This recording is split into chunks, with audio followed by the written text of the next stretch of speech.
Heureuse de vous retrouver, chers téléspectateurs. Bienvenue à cette édition. Donc, voici d'abord les titres.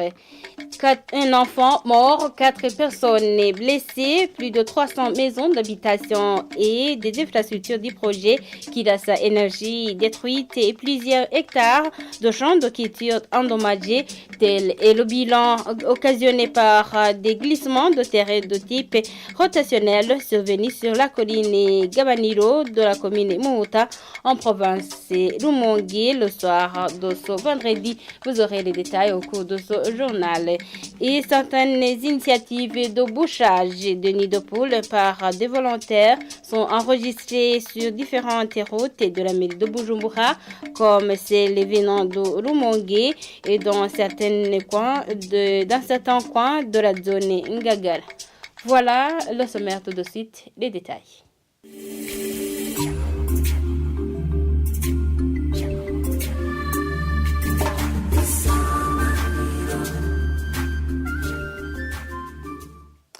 Bienvenue encore une fois. Un enfant mort, 4 personnes blessées, plus de 300 maisons d'habitation et des infrastructures du projet Kidasa Énergie détruites et plusieurs hectares de champs de culture endommagés.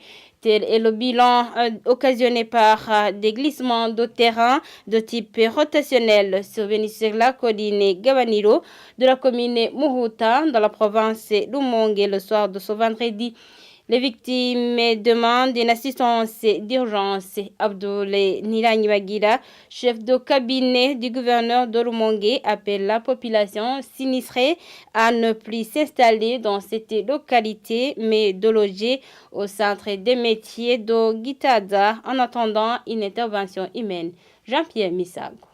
Des personnes transportant sur la tête portes et fenêtres de maison, d'autres des biens ménagers, d'autres encore assis près de leurs biens sauvés. Voilà ce qu'on pouvait voir sur la route nationale numéro 3, sur la colline Gabaniro, près de la rivière Kirassa depuis ce samedi matin. Ceux qui se sont exprimés désespèrent après avoir perdu maisons et biens ménagers, animaux domestiques, terres cultivables, après des affaissements suivis de soulèvements de terrain survenus dans cette localité le soir de ce vendredi avec des signes avant-coureurs dès l'avant-midi. Ils demandent une aide d'urgence après ce phénomène dépassant l'entendement selon leur dire, un phénomène ayant anéanti aussi la microcentrale hydroélectrique alimentant Mutumba en électricité, émettant à terre 3 pylônes de la ligne haute tension provenant de la centrale hydroélectrique de Ruzibazi. Ingénieur Abdoul Nilaniwagira, chef de cabinet du gouverneur de Rumongue, demande à la population de la localité concernée de vider les lieux et loger temporairement au centre d'enseignement des métiers de Gitaza en attendant toute intervention humanitaire qui leur parvient dès ce dimanche selon ses propos. Pour Dr Athanase Nkunzimana, environnementaliste et professeur d'université, ce qui s'est passé à Gabaniro n'est autre que des glissements rotationnels susceptibles de survenir même sur les collines voisines de Gabaniro, présentant déjà des fractures. Il s'agit donc, selon lui, d'une zone tectoniquement instable et les populations de ces collines doivent faire attention ou tout simplement déménager. Merci Jean-Pierre Missago. Et le parti prenant estime que la disposition qui interdit aux journalistes d'annoncer ou de proclamer les résultats d'une élection avant les organes compétents constitue un défi qui limite la transparence électorale. Olivier Nkurunziza, président de ce parti, revient également sur la caution exigée aux candidats à l'élection présidentielle qui, selon lui, enfreint le droit à se faire élire. Suivez-le. Les partis politiques avaient crié depuis longtemps que les cautions demandées par un candidat à président et même les candidats du conseil communal, qu'il ne fallait pas aller jusqu'à 100 millions, c'est beaucoup, tenant compte de la pauvreté, tenant compte de la situation actuelle socio-économique du pays. Ça, c'est limité. C'est d'abord empêcher les gens de participer dans les élections, tenant compte de leur situation socio-économique. Ce n'est pas à dire qu'un riche, c'est celui qui a un bon projet de société, mais pas du tout. Et depuis 2005, les Burundais ont pu voter des membres des conseils communaux de valeur, même s'il n'y avait pas de caution. Vous savez qu'on dise que l'argument est qu'on a des listes fantaisistes, mais aussi les partis politiques, c'est eux qui font des listes. Alors, je pense que la responsabilité des partis politiques, c'est de présenter un homme meilleur ou une femme de valeur qui va bien sûr porter le projet de société d'un parti.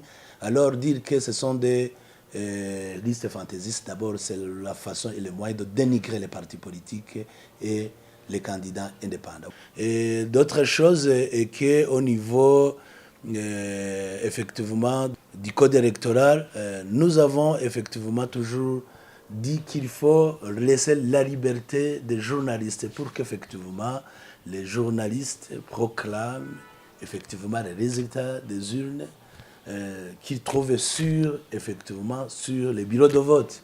Mais il y a un article qui les empêche, qui dit qu'une fois proclamé, alors que ce n'est pas la CENI, là vous trouvez qu'il y a aussi un truc pour empêcher les journalistes à proclamer les résultats sur terrain. Mais dans le code électoral, il y a d'autres choses que nous avons acceptées et que nous soutenons. Tenant compte du discours de son Excellence le Président de la République quand il a fait le lancement officiel de l'éducation civique électorale, alors que c'est à base de la loi, car le code électoral n'est pas bien préparé, c'est déjà le mauvais départ.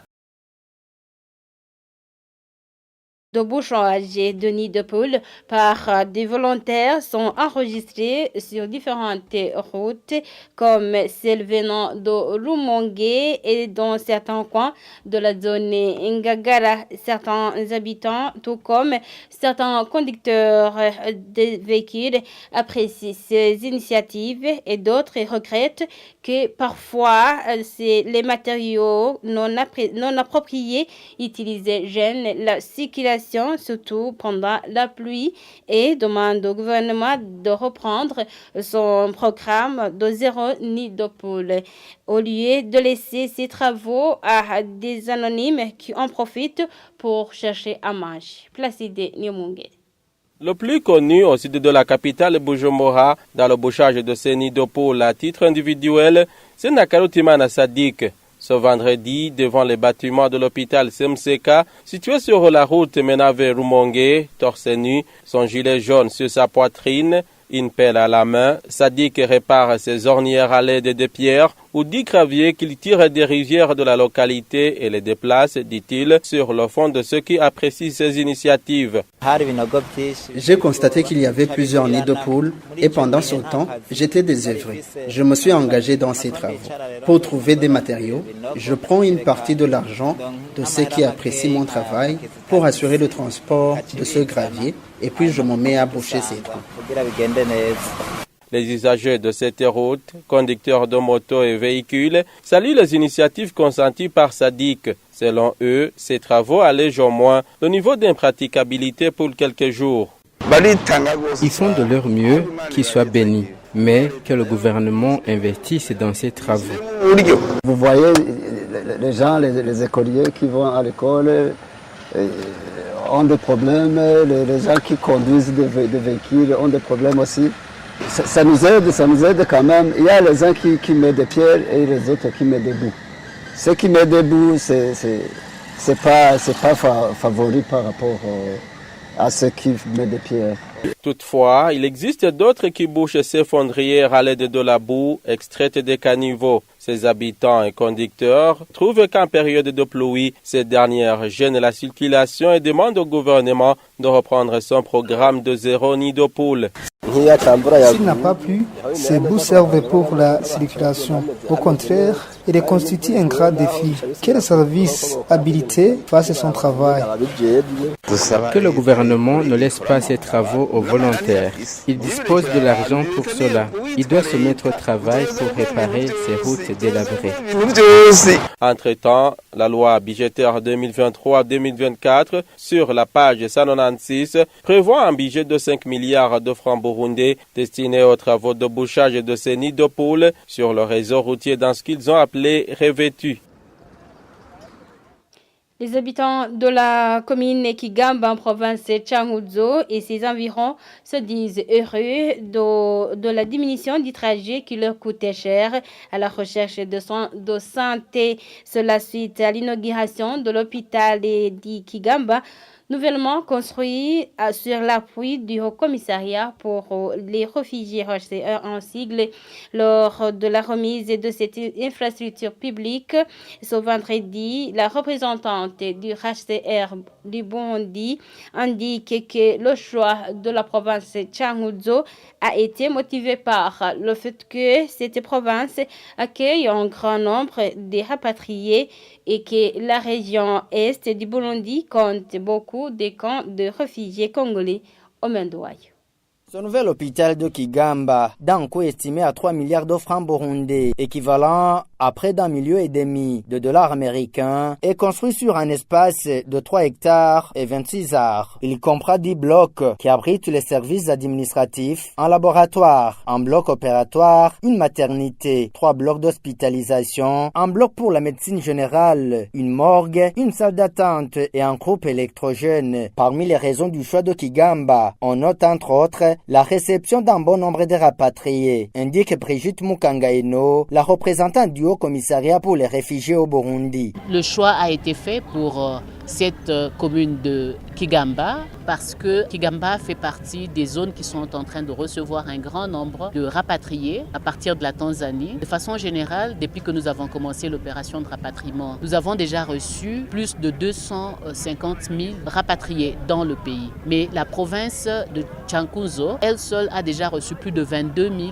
Mais en plus de cela, nous avons également le plus grand camp des réfugiés ici à l'Est. Et c'est donc pour consolider les efforts et la réponse aux besoins sanitaires des réfugiés, des rapatriés et de la population haute de Changuzo. C'est dans ce cadre que le HCR, qui avait tenu cette promesse, la réalise aujourd'hui avec la remise de cet hôpital, avec tous les équipements nécessaires pour que la population de Kigamba et ses environs puissent bénéficier des soins de santé de très bonne qualité. Théophile Ndarufatiye, secrétaire permanent au ministère et à l'Intérieur dans ses attributions, qui a reçu cette infrastructure publique, appelle au ministère de la Santé d'y mettre les travailleurs pour démarrer les activités. Un appel bien reçu par Dr Frédéric Faustin Irambona, médecin provincial de Changuzo, qui en même temps a représenté le ministère de la Santé publique.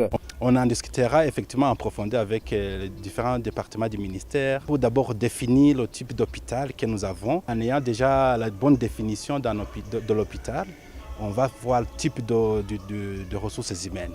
De quelle catégorie, partie médicale, paramédicale, technicien, et pour faire fonctionner effectivement les différents équipements que vous avez vus, surtout de pointe, notamment la radiographie numérique, l'échographe. Vous avez vu l'électrocardiogramme, vous avez vu également le bloc opératoire. Ça veut dire que nous aurons besoin effectivement de médecins qui savent faire des choses là. Les habitants de Changuzo et ses environs se réjouissent de ce don.